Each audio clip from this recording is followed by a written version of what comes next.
Hey everybody, my name is Pastor Chris Mays of New Life Fellowship, and I just want to say welcome and thanks for joining us for this session of We Are New Life.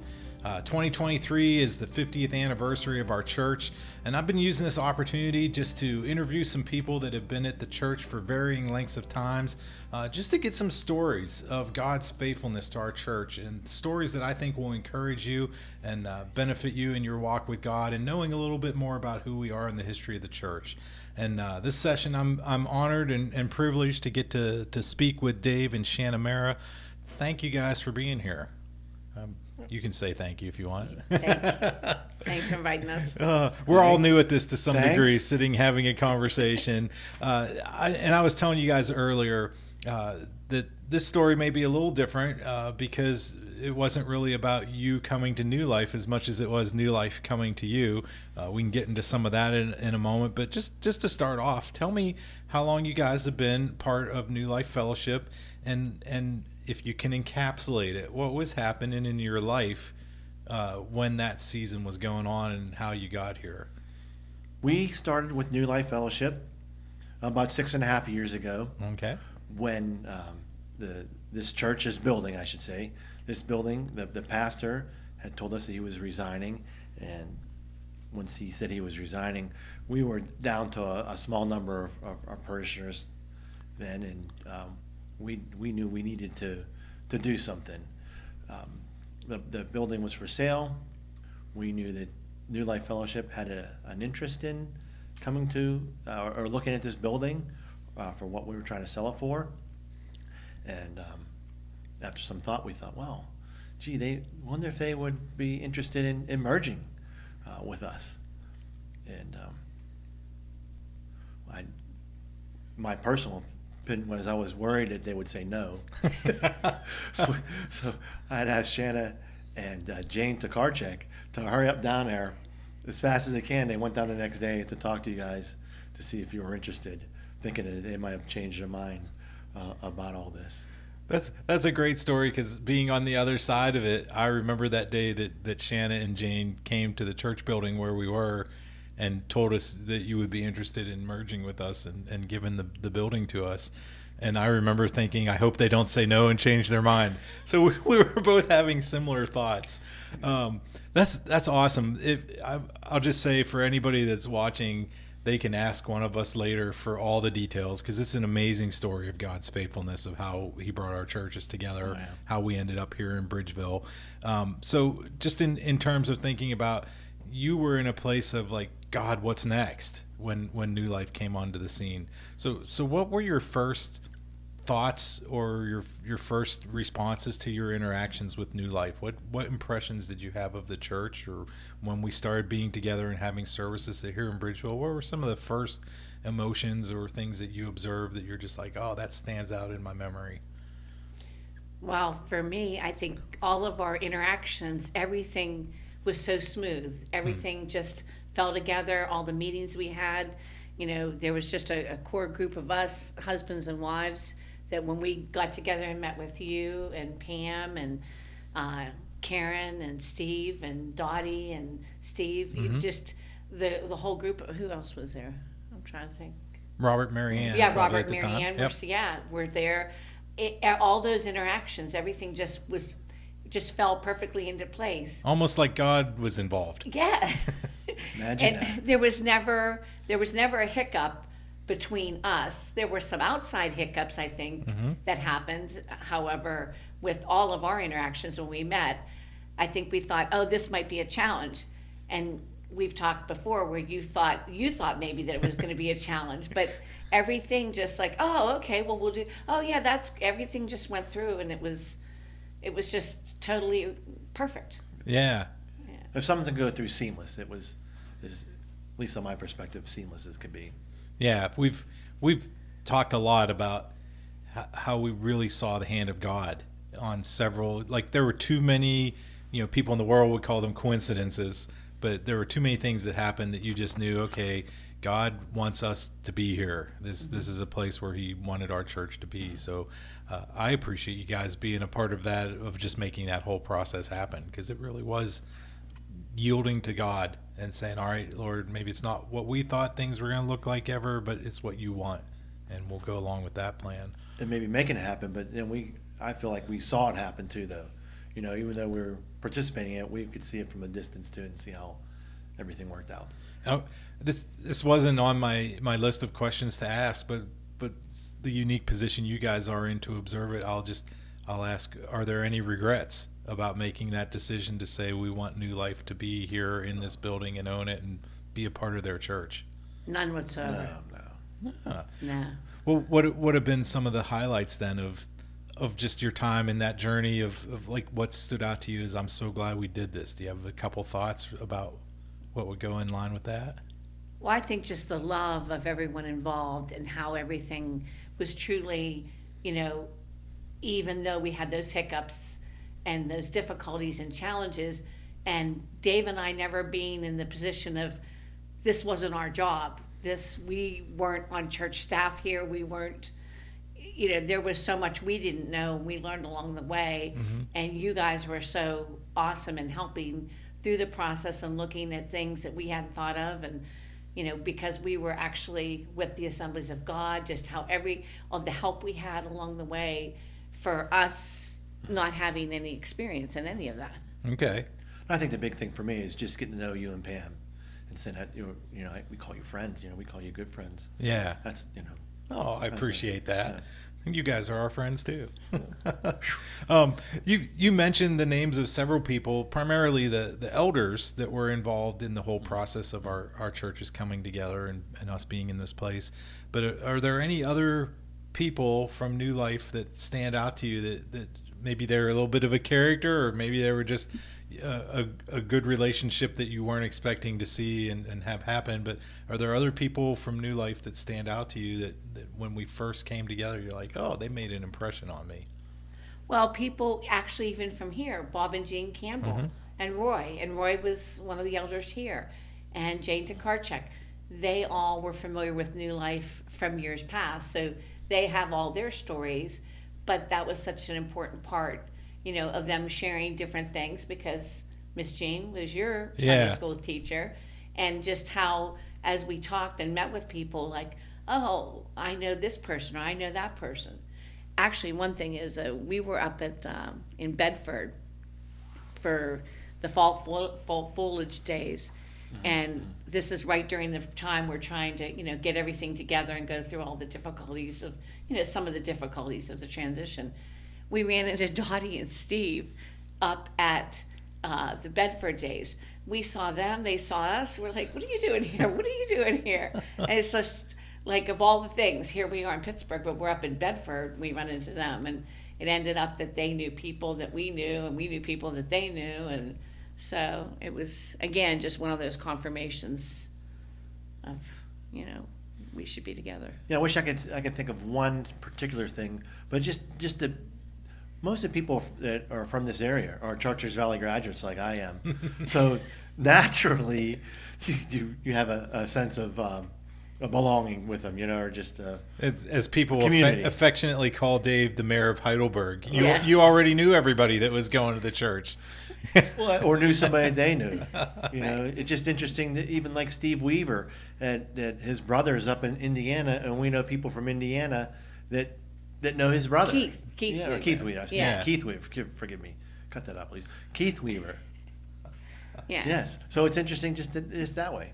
Yeah, I think maybe Walt Disney was onto something when he said it's a small world after all. Oh, yeah. And I think especially even in churches in the kingdom, that even is more true, that people who know people because they're connected to various churches or in relationship with other people. Oh, that's cool. So you really felt like there was no awkwardness of like, hey, these are two different families being grafted together. Did it feel kind of seamless of like, hey, we're in relationship with one another and it feels like natural? Oh, Correct. definitely. And once again, everybody did know each other. Like Bob Johnson knew people from New Life Fellowship, it just because of his work, and a lot of people were in construction, so that you could tell we belonged. Oh, good. I'm still that reminds me of we were waiting at our church service at the West End, you guys were in the middle of discussing the merger and you were getting ready to have a congregational vote. And I still, almost like the title of this video series, I still remember getting a text from you at the end of service that day. You guys had your vote, and I looked at my phone and it said, "We are New Life." And there was much rejoicing. We were all excited because we still thought you might say no. But it was such a great day just to know, like, hey, we really are together now officially, and it really just expanded the family a little bit. That's awesome. So compared to 50 years of church history, maybe only being part of New Life 6.5 years makes you youngsters in some respect. But just in that 6.5 years, are there one or two things that stand out to you that, like, this is a lesson I learned, or here's something that I learned by being part of New Life in that 6.5 years that's helped me in my walk with Jesus, in my relationships with people? Are there anything that you can think of? Yes, one of it. Don't give up. Don't give up. Because with this church, we belong to this church since this building. Right, We've the been in this churches that we're building- meeting here. Yeah, we've been in this building since 1999, and we've seen, things that happen, and we now see that finally that what God intended to have in this building is here, and we didn't give up. We never left through all the problems. I would maybe call it turmoil. Yeah. We stayed. We remained faithful, and I think we benefited from that. And I think faithfulness, really, be faithful to where God calls you to be, to where you're being. God's working and moving everywhere. You can choose to join him, or you can choose to go and do something else because of your feelings. Yeah. And our feelings go up and down. Yep. And God doesn't. It doesn't change. So don't go with your feelings. Go where God has called you to be and be faithful there. Because to orchestrate and to have all this happen the way it did, that was God's faithfulness. It wasn't because if we would have went with our feelings, we could have left as many other people did. Yeah. But we have truly been blessed. Our family has truly been blessed because we've been faithful to where God's called us to be. That you're almost stealing an answer to my next question. I think that would be part of it. Is what are the things that keep you coming back?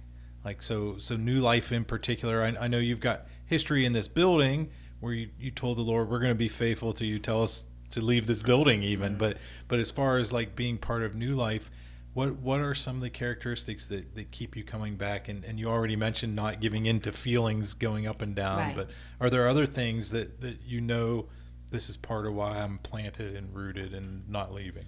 Well, I think love, and also the generational aspect of really speaking into the younger people, really helping build up and be supportive and loving to everybody that's here. Because I think that some places you don't necessarily feel a sense of belonging. And I believe here with the love that's always shown, the caring, the support of everybody and all the generations. Not just, we're going to focus on the kids, or we're just going to focus on the elderly. It's everybody, and it's all the generations. Where being older, you can speak into the young people's lives. So I think the love and the generational connection is really, very impressive to me, and it's been a blessing. And also 2 years ago, or up until 2 years ago, this was our community. We lived around here. This is where, we raised our children, and we were. So we have a sense of belonging in this community, and New Life Fellowship has that sense of a community involvement too. So we certainly want to be part of that. We see where God's hand is, and we want to see this community know Jesus. Yeah, absolutely. I'm a firm believer in wherever we have a footprint, we should be impacting the people around us. So that's and over all the years, even in our time when we had a church building in the city and we met there, we still had 60% of the congregation drove in from the South Hills. So this made sense for us, even from a natural standpoint or geographically, to be back here in this building in Bridgeville. But it's just one of those things. You're always looking for inroads into the community to make an impact to the people around you. So that's being a good steward, I think. I was thinking about some of the things that you guys have walked through, even just in the last 6.5 years, but also the time that you had in this building. You've seen some stuff and seen God be faithful and seen him do miracles. And I'm a firm believer that any of the little things even that we see in our lives, we ought to treat them as miraculous. I woke up this morning, I'm breathing, God's faithful, I'm alive. Like, I think those are miracles, but every now and then he'll do something that just makes your jaw drop, that you're like, now I know what he's talking about with signs and wonders. Like, there's no other explanation than God did that. Is there one story you've had that you can think of, one or two things, even in either your 6.5 years at New Life especially, or a time before that, where you just know this was a miracle and I saw God move in the middle of this? Well, the reason why we came to this building from the beginning is that I had cancer. I was diagnosed with cancer, and that was just the idea of, praying and saying, God, if I could get a second chance, and the circumstances that led us to here was pretty amazing, pretty jaw-dropping. And 23 years later, someone who's supposed to have had incurable cancer Has a clean bill of health. Right. So that's awesome. God still does miracles Right. today. The ones that you can't explain any other way than he's real. That's awesome. Same answer for you, Shanna. Are you taking advantage of Dave's story, or Yeah, do you have another yeah. one where Well, you've seen? obviously that affected me, Right. definitely. And I think it's been a blessing to see. Dave's been involved in numerous mission trips to Haiti, and just being able to give back to the community and even instill in our children. We've been blessed with raising them in a community of a church that was with a sense of belonging that really impacted them, and seeing them now as adults and seeing their lives and seeing the fruits of that is, a huge blessing, obviously, to us. It really sounds like you didn't just get a miracle and then sit on it. Like Right. you purposed, Lord, you said what I've been freely given to give it away to others. And it sounds like you've spent your life doing that. Of I'm going to give away to others what God's given to me. we try. Yeah. Yeah. Oh, I It's see humbling, it. yeah, definitely. Yeah, I see it, and I think other people too. So don't shortchange yourselves on that. People see your example and think you look just like Jesus. So that's a good one to think about. Well, for us, that's what we think of you and Pam, Right. because, we see the change, and just as far as your faithfulness of being here to the community and all the people, the sense of belonging, Yeah. Oh, thank you. Thinking about some of the difficulties that pop up, because you mentioned even before New Life came to this building, you've seen people come and you've seen people go. What is the secret to working through those difficulties? Because I know no church is perfect. New Life Fellowship isn't perfect. There'll be somebody here that makes you upset, or I'll make some choice or do something that ticks people off. But what are some of the secrets of pushing through that and just saying, I'm going to stay and work on this? Like, how do you do that? I think Shanna said it, faithfulness. We truly believe that God called us here, just the same way he called us here. He didn't call us to go anywhere else either. So it's truly a faithfulness thing, and I think you reap the rewards to that. And like you said, it's not the building. However, we have this building, and the fact that you guys came up to look at the building while it was for sale, and then during the whole process of the pastor then said, okay, I'm leaving, he's leaving, okay, we have this building. We have a huge community here that needs to be served, and how can we make that look? And, saying, oh, well, Gene, Bob Campbell, Roy Campbell, Jane Tokarczak, Dave Tokarczak, they were familiar with New Life, and it just, how it all fell into place, like, that you guys can expand. And you had a word, or someone had a word in your church about a church on the hill. Yep. And we happen to be on a hill. And you happen to have looked at the church and how that all fell into place. Yeah. I love the concept of thinking we've heard God call us. It's not, I'm not going to that church building or that particular group of people because it's convenient, or it's right down the road, or it just happens to be better than, like, I know that God planted me here. And I think that's so important, because then you see things like, oh, we walked through these difficult times and we weren't sure of the future of the church, but we knew God had a plan and that we were called here. And that helps us endure a lot. Like you can go through a lot of storms of life if you know I'm called and my feet are planted on the rock, and no matter what comes, he's with me. And I think communication too. You know, if there's those feelings come up and you have a feeling, that's when you go to you, Pam, whoever, and talk about those things, because your feelings, someone said this, or I'm offended by that. That's when you come to the church, because you learn and grow from that. That's the part of sanctification and becoming more Christ-like, so that you can talk about and deal with, this person said this, or I'm struggling with this. Well, that's something you can discuss and work through, and then you're better for it. Yep. We have a saying here at the church that says anything can be a conversation. Exactly. I think the Exactly. problem happens when we stuff it. We don't want to talk about how we're really feeling, and then it builds up until it comes out in ungodly ways. But the more that we can just have open, honest conversations, the more authentic we can be with one another. The deeper those relationships are built, and the stronger they are. Right. And it was never guaranteed everything was going to be easy. Yeah. Some things are hard. That would have been a great sermon. Jesus got up on the Mount of Olives and said, "I'm telling you, follow me and everything will be easy." Man, you could sell that to anybody. Yeah. But the fact that he's with us during the difficulties is what helps us to endure. Right. Thinking about the fact that you've been committed to the church, you've seen us come, you've seen us grow. You didn't have any experiences with my dad, who used to pastor the church. So I've been asking people in these interviews if they had a funny Pastor Dudley story to share from the first 50 years, but I'll ask you guys if you have a funny Pastor Chris story. And I haven't vetted any of these responses. So if it's not a good answer, we'll edit it out of the video. But I'll just leave that one out there for you guys. Do you have a Pastor Chris story you want to share?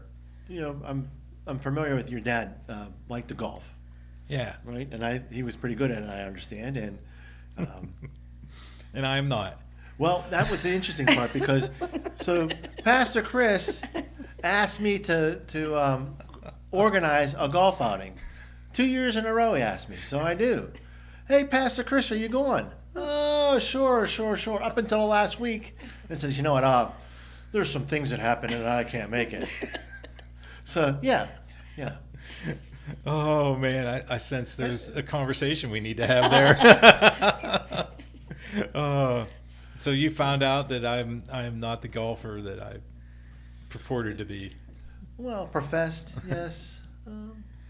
Just maybe. Let me just I'll add to that story that I did have one of the guys in the church invited me to come to a golf event and be part of a foursome for a scramble, and I don't know that we used any of my shots that day, if you know anything about golfing, but I will say, as well-intentioned as he was, I haven't gotten another invite. So that tells you where my golfing ranks for any of that. Well, thanks for sharing that story. That just tells you that if you come to New Life, there are plenty of guys that you could golf with and build those relationships with, but I may not actually be there involved in it. That does make We'll me keep think, asking you, though. You can keep. I appreciate the invite. That's what matters, is people knowing they're included and they're thought of. That does make me think, though. One of the things that you do here at the church, Dave, is lead the men's ministry on Wednesday nights. Just give me a quick commercial for what happens in that group, and why does it resonate with guys? Why do they keep coming back and feel like there's something of value here? Well, I think the first thing it is we go out to dinner first. Oh, So food. yes. That's the Food answer. always brings people together.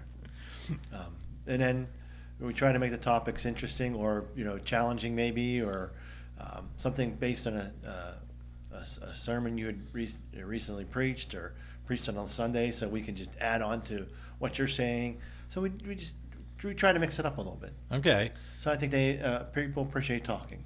And those guys are Good. very honest with one another, whether they They agree or not. Correct. And they realize, but it really is Jesus that unites us, and we love each other. Right. In a group of guys, everybody gets along. Yeah. Even though we might have disagreements on things, on scripture, at the end, everybody gets along and enjoys the discussion. Yeah, that's awesome. Thinking about maybe a couple final pieces of advice for people. if you as someone that knows you're called and you're here at New Life, this is my church, what would you say coming off of our 50-year anniversary here, what would you say to somebody that's going to be part of the church for the next 10, 20, 30 years? What advice would you give them to getting the most out of their relationship with New Life and their relationship with Jesus? What would you tell them about the future of being here at New Life? What impresses me about his men's group is if there's an issue or a problem or something comes up, immediately his phone will be going off just like mine did. And they're, let's all pray for whoever, they're so connected that, even during the middle of the week, something happens for one of them or a family member, they're asking for prayer, they reach out, they really stay connected even throughout the week. So it's not just on Wednesday night. And, so you can get connected in some way or another, and be here to serve and to belong and to be encouraged, to be admonished, to be lifted up, to be loved. That's a really good picture too, because I know just in the natural, when we have best friends, we're not limiting when we see them to one time a week. Right. If we really have a relationship with someone who's our friend, we're calling them during the week. We're getting them involved in our lives, and we're involved in their lives, and it should be no different in the church. If you really want to get value out of it being a family, then we are going to see each other and be involved in each other's lives more than just Sunday morning. How about you, Dave? What advice would you give to somebody that's going to be part of New Life for the next 10, 20, 30 years? Remain faithful. Go to church. Go to church on Sunday. Growing up, our family we went to church every Sunday. It benefits. If you stop going, or if you stop going for a few weeks, that won't be a habit anymore. It's amazing how quickly good habits disappear from our lives. Absolutely. And how quickly bad habits come in. That's absolutely correct. Yeah, that's good, because you'll miss a lot. Yeah, it's not about doing it out of religious duty, but there really is a value and an impact of our lives from gathering and being together in God's presence. That's right. Because growing up, when I say that growing up, we always went to my grandparents' house or my aunt's house that lived right behind the church. That was all part of a family. It's the same here. Yeah. You'll miss your family if you don't go to church. Yep, that's true. Well, thinking about winding down here, is there anything else rolling around in your head that you're thinking, man, I want to make sure I say this? If we're looking back on the first 50 years of the church, the 6.5 years you guys have been here, is there anything that you're thinking, I got to say this now because I might not be here for the next 50th interview 50 years from now? Is there anything else that you want to add? I got nothing. Honesty and authenticity here at New Life. You can't ask for more. All right. Well, thank you guys for sharing your heart and just being part of this journey with us. I'm excited for what's going to happen in the next decade, right. Even as we're looking back to celebrate what's happened in the first 5 decades of the church. So we'll look forward to it. Yeah, Thanks me too. For inviting us. Oh, you're welcome. Well, thank you guys for being a part of this discussion with us tonight. I hope you were encouraged and just reminded of God's faithfulness. Until next time, God bless you guys.